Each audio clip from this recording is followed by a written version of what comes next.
Good morning. When I was a toddler, there I am, I wanted nothing else except to be where my dad was. So you wouldn't get away with this now, but in India we had a Jeep that had no windows or anything. It was just an open-air Jeep. And we lived in a place called Shillong, which is in the mountains essentially. And so we would go up and down the mountain roads, and I would stand beside my dad. And if people said, "Where is Billy?" the answer was always, "He's with his dad." And this continued when we moved back to Canada, and we were on the farm in Saskatchewan. And nothing thrilled me more than tagging along with my dad wherever he was, fixing fences or feeding the cows or driving the tractor. Didn't matter what he was doing. I just wanted to be right there. And so I would just be trailing behind him, watching how he handled things, how he viewed the world, how he solved problems. Sometimes he didn't remember that I was with him. So I tried to find a picture of this, but this doesn't do justice to it. We had a thing called a square baler. A square baler makes rectangular bales. Doesn't make sense. But a square baler takes straw and it pulls it up into this machine, and then it forms a block and puts twine around it. The fun thing about it is that it has a counter. So even when I was 5 or 6, I guess numbers were intriguing to me. So I was standing up on the tire, fiddling with the counter, because you could reset it to 0 or something like that. When suddenly the tractor left, pulling the baler behind it, to which the boy standing on the tire did not stay standing on the tire. He went under the tire, and the baler rolled over the boy right over his stomach, and that was the end of lunch and everything. And then Dad suddenly, I don't know when he realized that he had left the boy on the baler and the baler had passed over him. Sometimes that happens. On the farm, you just deal with it. There was something wonderfully simple about those days, right? I wasn't responsible for anything. All I had to do was just be there with my dad. I didn't have to make any decisions. I was just there, and that was enough. But as we grow up, the instinct to simply be present gets replaced by the need to take control. And so you and I grow up, and little by little, we stop tagging along, and we start taking responsibility. We run our own errands, we make our own decisions, we start to carry the weight of our own decisions. And for the most part, that's how it should be, right? You become an adult. You learn to handle what's in front of you. You get things done. And we take kind of pride in that, the sense that we are the ones in charge and we can handle what life gives to us. And most of the time that's fine, because competence is a good thing. Fixing things feels good. And so we make lists, we solve problems, we troubleshoot our lives and our work and our relationships, and we end up building whole identities around being the kind of people who can handle things. But something happens when you live like this long enough. You start to believe that handling things is the only way forward. So if a problem shows up, it's your job to control it. And slowly, handling things becomes doing it myself, becomes I must fix this, becomes if I don't solve this, then no one else will. And as long as the problems are small, that works, right? I can do it. I can handle it. But then the problems get too big. They get too big. They get bigger than we can handle ourselves. And when problems don't budge or they're too big, fear slips in. Not all at once, gradually, a little more worry each day, a little more pressure on your shoulders. Fear doesn't just make you anxious, though. What it does is it narrows your vision. so that you end up doing something like this, walking around with a tube in front of your eyes. You notice what happens when you do that. You can only see partially, right? And this is exactly the kind of place where we find ourselves in Isaiah chapter 7. So let me set the scene for you. We're in Isaiah chapter 7. The year is around 735 years BC. The place is Jerusalem, and the situation is bad. There are two powerful kingdoms on the north, Syria and northern Israel, and those two kingdoms have formed an alliance, and they are coming to attack Jerusalem. And this is what the text says in verse 2. When the house of David heard that Aram had allied itself with Ephraim, the heart of Ahaz and the heart of his people shook as the trees of the forest shake before the wind. See, that's not just, I'm feeling a little anxious or I'm feeling a little nervous. That's terror. The kind of thing when you're somewhere and your hands go cold and your mind goes blank and all you can see is the threat that's right in front of you. It narrows your vision until all you can see is danger. And God, in the midst of the danger, seems to have disappeared altogether. And so where is this king Ahaz? He's not praying, he's not listening, he's not looking for God. He's inspecting the waterworks, the aqueducts. He's strategizing, calculating, trying to control the crisis. He's being what he thinks a king should be, the fixer. So what does he do? Ahaz has two nations coming from the north, and he decides, I need a partner. And so he finds it in a nation called Assyria. Assyria is what we might call the superpower of the ancient world. It is brutal, it is efficient, it is terrifying, so perfect. His plan is to form an alliance with Assyria. Let them come and deal with Syria and Israel. Problem solved. It's a terrible plan, by the way. It's like, I have a mouse problem. Let's bring in a bear.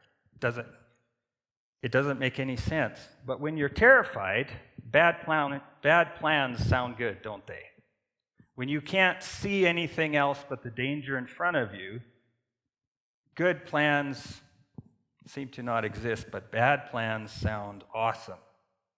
When we cannot trust God, it suddenly makes sense to trust our worst enemy, thinks Ahaz. So when Ahaz looked at his situation, he saw just the problem in front of him. Sometimes that's the way we walk around our world, right? It's as if we all have these problems in front of us, and that's all we can see. You'll notice what we cannot see is each other. We just see the threat, we just see the danger, we have tunnel vision. Ahaz could only see his own problem and his own solution. And here's the question that Isaiah 7 forces us to ask. When we're deep in that narrow, fearful space, doing what we think is responsible, what does God do? Does he wait for us to call him for help? No. He steps into the problem. And so God sends Isaiah to meet Ahaz at the aqueduct, the exact spot where Ahaz's fear is directing him. God walks right into Ahaz's anxiety, his planning, his frantic sense of control, and God speaks directly to Ahaz's shrinking worldview. And the prophet Isaiah says to him, "Take heed, be quiet, do not fear, and don't let your hearts be faint because of these two smoldering stumps of firebrands." There's nothing to fear here. There's no fire. They will not be able to conquer you. See, fear says to us in our tunnel vision that we are alone. God says, you're not alone. I'm already here. Fear says, I need to fix this. And God says, you need to just stand firm in faith that I am here. In other words, fear narrows our vision, and God widens our vision. Brevard Childs notes, the real crisis here is not political, it's theological. That is, will Ahaz trust God's presence, or will he retreat to his own plans and devices? And at this point, God does something quite unusual and extraordinary that he doesn't usually do. He says, ask me for a sign, Ahaz. Any sign. As deep as the grave or as high as heaven, I will confirm my promise that I will be with you and that Syria and Israel will not attack and succeed. Just ask me. It's an incredible offer. God is essentially saying, test me. Let me prove it. Let me prove that I'm trustworthy. So name it. What do you want? It's an offer of grace that Ahaz does not deserve. But God does it anyways. He offers it to him. And Ahaz says, no. No thanks. He says, no, I will not ask. I will not put the Lord to the test, which you probably remember from Jesus in the wilderness. It's a quote from the Old Testament. Don't put the Lord to the test. It sounds humble, right? It sounds holy. I mean, that's what Jesus did, but it's not. It's a dodge. It's a deflection from what's really going on, because if Ahaz asks for a sign and God gives it to him, then what does Ahaz have to do? He has to trust God. He doesn't want to trust God. He already has a plan. I don't need God in this situation, he says. I've got this handled. Ahaz doesn't want God messing with his plans. What he wants is a God that he can use, not a God who insists on being present with him. See, Ahaz wanted a certain kind of God, the helpful but distant God. Ahaz doesn't want God involved because he can't control God's presence. God is not something that he can handle, and Ahaz wants a God that he can handle. Political alliances, strategies, familiar patterns, anything that's predictable in God is not predictable. He wants a God who would show up when he's called, he'd fix the problem, then he would politely return to heaven or wherever he goes. A God you could manage and control and keep at a distance. Walter Brueggemann suggests that Ahaz prefers Assyria to Yahweh because Assyria is a patron that he can use. Yahweh, on the other hand, is a king who insists on being trusted. And so he poses a threat to Ahaz's autonomy, that is, his ability to handle things on his own. We get that, don't we? We want a God who blesses our plans, but doesn't interfere with them. We want a God who answers our prayers, but on our timeline. We want a God who solves our problems, but doesn't ask uncomfortable questions. We want a God who stays out of our business until we need him again. A God who acts for us from a safe distance. But that's not what God is offering. Isaiah responds, and you can hear his frustration to Ahaz's no when he says, "Hear then, O house of David, is it too little for you to weary mortals that you weary my God also? Therefore the Lord himself will give you a sign."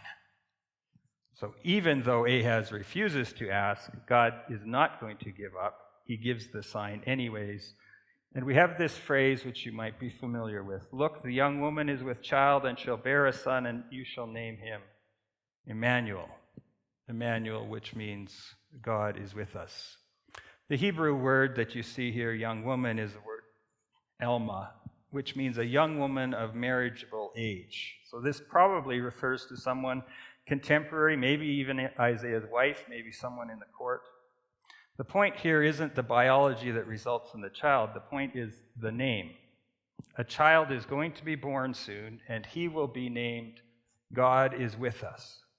And before that child is old enough to know right from wrong, the threat will be gone. So picture it.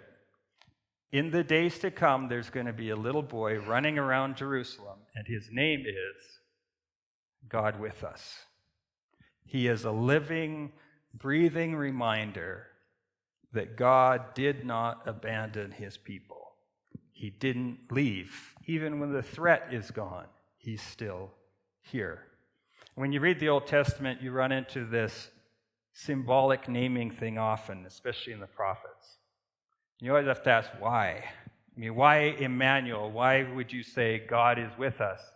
Isn't the point that God is going to save Judah? So why not call him something like God will defeat your enemies, or God saves the day, or God fixes everything? But no, we get Emmanuel, God with us. And this is the scandal of the sign. Because God is not just offering his power, he's not just offering his help, he's offering his presence. Not a God who is above us, watching from a distance, not a God who is just for us, helping whenever it's convenient, but God with us here.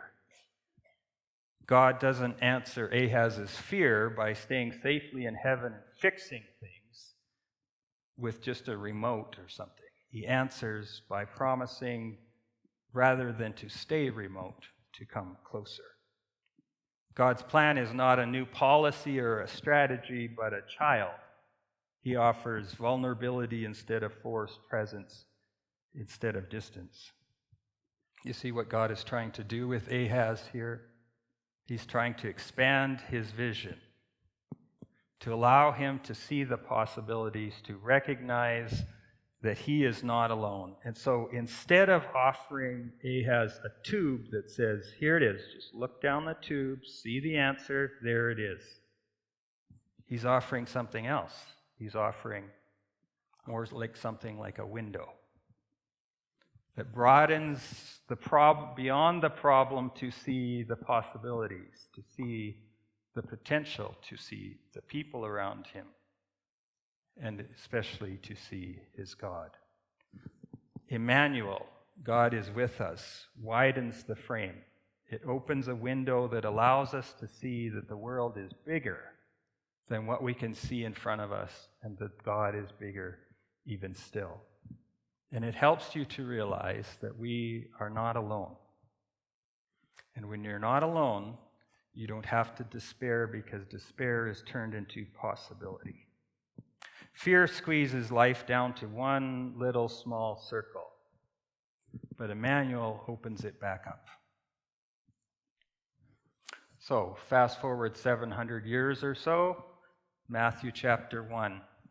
Matthew says, the birth of Jesus the Messiah took place in this way. When his mother Mary had been engaged to Joseph, but before they lived together, she was found to be pregnant from the Holy Spirit, and her husband Joseph, being a righteous man and unwilling to expose her to public disgrace, planned to divorce her quietly. So like Ahaz, Joseph is afraid too. Different crisis, but same sort of despair. His fiancée is pregnant. He knows he's not the father. What should he do? His plan, which is reasonable and honorable, to get out of the problem, to control the situation, he says, I will divorce her quietly. It's not great, but I've got it handled. But just when he had resolved to do this, an angel of the Lord appeared to him in a dream and said, Joseph, son of David, do not be afraid to take Mary as your wife, for the child conceived in her is from the Holy Spirit, and she will bear a son, and you are to name him Jesus, for he will save his people from their sins. And then Matthew says, all this took place to fulfill what had been spoken by the Lord through the prophet. Look, the virgin shall become pregnant and give birth to a son, and they shall name him Emmanuel, which means God is with us. You see the parallels? Two men, both afraid, both facing a big, gigantic problem, their mind, both working to solve the problem, both having a solution. And both men hear the same message from God: don't be afraid. Both get a sign, the sign of Emmanuel. But one chooses, Ahaz, to trust his own plan. The other one chooses to trust in God's presence. You'll notice here that there are two names that are given for Jesus, and both matter. Jesus means the Lord saves. That's what Jesus is intended to do. That's his mission. The second one is Emmanuel. God is with us. That's how Jesus does his mission. That's his method. He saves by being with us, by becoming one of us. In other words, the method is the mission. And notice this, that God doesn't save from a distance. He saves by being with us. See, the problem of sin isn't just that we do bad things. It's that we're separated from God, we're cut off, and we're alone. And salvation isn't just God declaring you're forgiven from heaven while staying safely distant. Salvation is God saying, I'm going to come be with you. I am going to restore the relationship. I am going to bring you back to me. Think about what despair feels like, what it really is. It's not just sadness. It's the certainty that no one is coming. No one is coming. And when you feel no one is coming, no one can help you, you feel despair. You're on your own. The story is over. There's no help. And into that despair, the story of Christmas says, somebody already came. Emmanuel is the end of despair because the truth is that you and I are never alone. Fear says, you're on your own. Emmanuel says, I'm with you even here, even now, whatever it is that is in front of you that is the only thing you can see. I am here. That with changes everything because God is not merely for us, but he is with us. We often settle for God as some sort of distant problem solver, some sort of magic man. But the gospel is more scandalous and more comforting than that. God comes near. He enters into the chaos that is our lives, that is our world, and he refuses to stay away. He keeps coming back and coming back and coming back. And so every Christmas season we celebrate this reminder that God refuses to stay away from your mess and my mess. This is what Ahaz could not accept. It's what Joseph nearly walked away from. But it's the gift that God gives us again and again and again. He gives us himself. And so Matthew starts his gospel like this. Emmanuel, God with us, shall be his name, and his gospel ends with Jesus saying, and surely I am with you always to the very end of the age. In other words, Emmanuel isn't just about Christmas. It isn't just Jesus' birth announcement. It's his permanent identity. He is the God who is with us. He doesn't just show up for a while and then leave. He stays. In the good times, the bad times, when you know he's there, when you think he's not there or you don't know if he's there, he stays. He will not be kept distant. He will not stay controllable, and he will not give up on you. There's a phrase that we say sometimes if we want to skip objects in our sentences. We say, do you want to come with?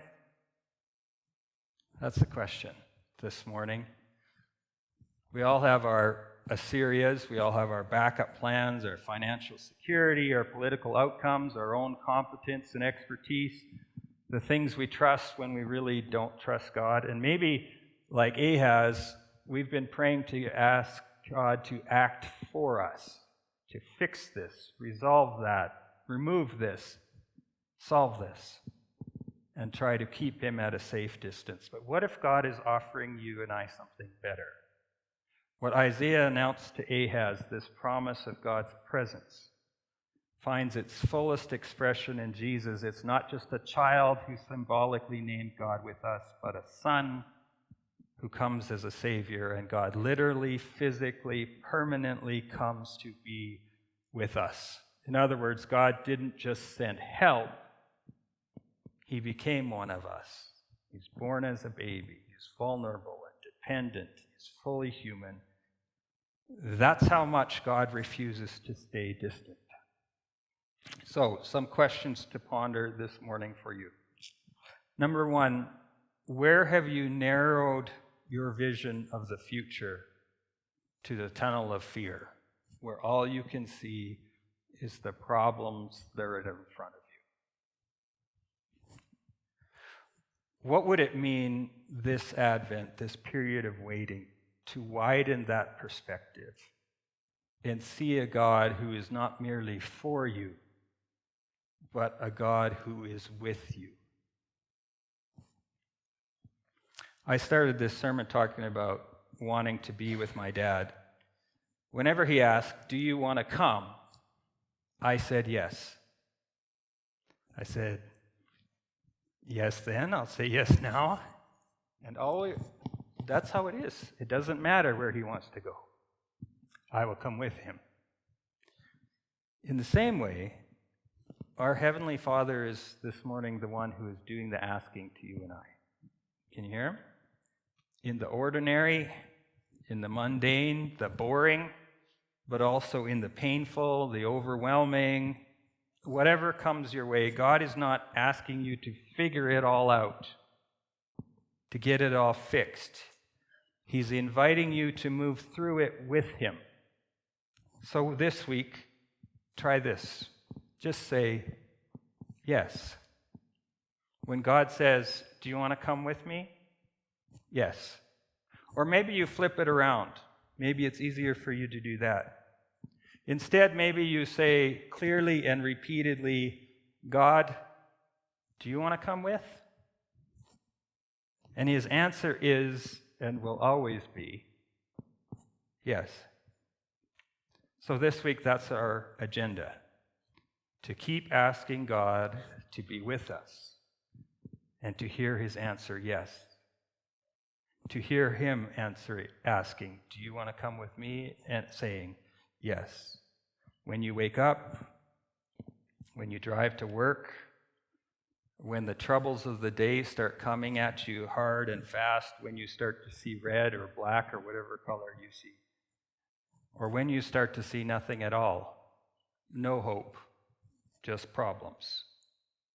Every moment in your day and until the time when you lay your head back down on your pillow, you ask this week, "God, do you want to come with?" You ready to hear his yes?